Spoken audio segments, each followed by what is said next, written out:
భారతదేశంలో రిటైర్మెంట్ వయసు కేంద్రానికి ఒక రకంగా, ప్రతి రాష్ట్రానికి వేరువేరుగా ఉన్నాయి. ఏదేమైనా సరే 58 నుంచి 62 వరకే.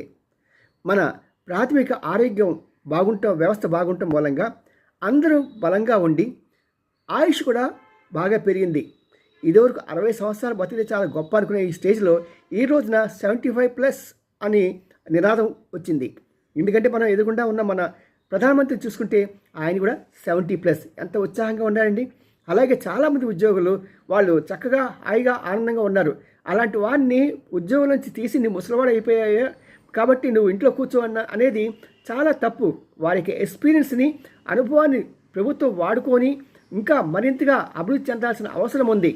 కాబట్టి ఇలాంటి ప్రీమెచ్యూర్గా రిటైర్ అయిన వాళ్ళంతా కూడా కోరుకుంటున్నారు వారికి రిటైర్మెంట్ వయసుని 70+ చేయాలని.